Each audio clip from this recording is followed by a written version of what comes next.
If you become the presidential nominee of your party, will you choose a woman to be your vice president? I want to choose somebody that will complement what I have, could step in and be president in case something happened, and will actually reflect and represent different life experiences than I've had along the way.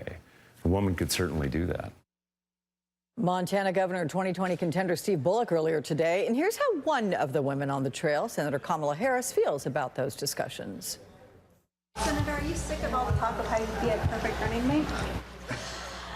You know, listen, I think that, sure, if people want to speculate about running mates, I encourage that, because I think that Joe Biden would be a great running mate. As vice president, he's proven that he knows how to do the job. There you go. Let's bring in MSNBC contributor Adrienne Elrod, former director of strategic communications for the Clinton campaign, Democratic strategist Don Calloway, and former Nevada State GOP chairwoman Amy Tarkanian. My Sunday troika. It's good to see you guys. We're all back here together again. Adrienne, we just heard the senator flip that script on the question that's being asked of many of the men running for president. Why is this conversation about running mates different for women?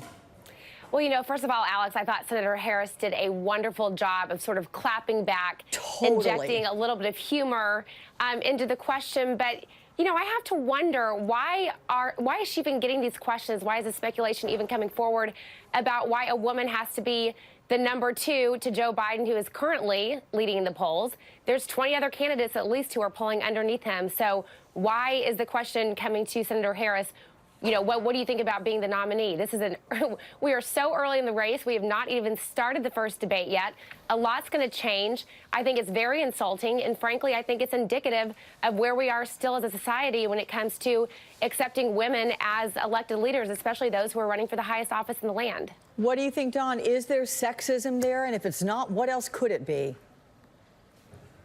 It's fully sexism, and fundamentally this country is still fundamentally sexist and fundamentally racist, and that's the only reason that people are asking Kamala Harris, who is eminently qualified, prepared, has never lost an election. The only reason she's getting this is because we are still not prepared to see a woman at the top slot.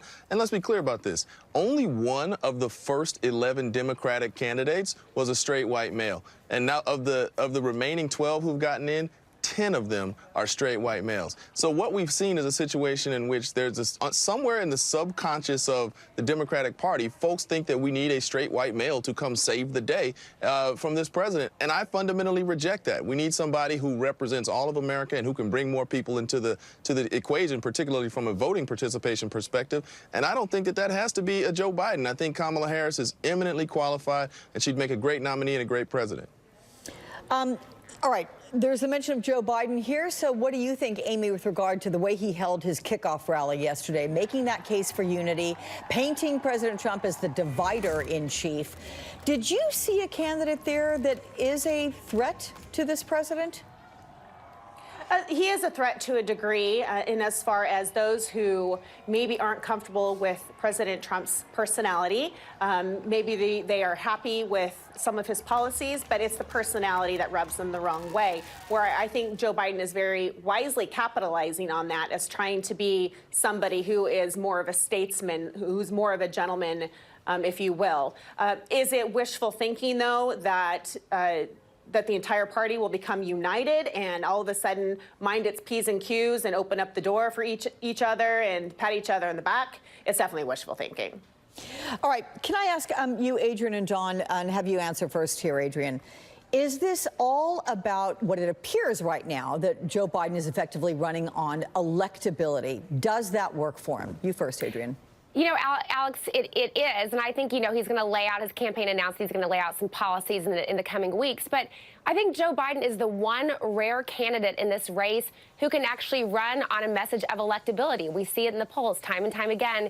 When you poll Democratic Party voters and caucus goers in the early states in particular, they believe that at this moment, he is the most electable against Donald Trump. Now, I do believe that will change when we start the debate process, when more and more candidates come forward and people are able to see them collectively on stage, talking to each other, having policy debates. I think more people will come forward as people and candidates who can take on Trump.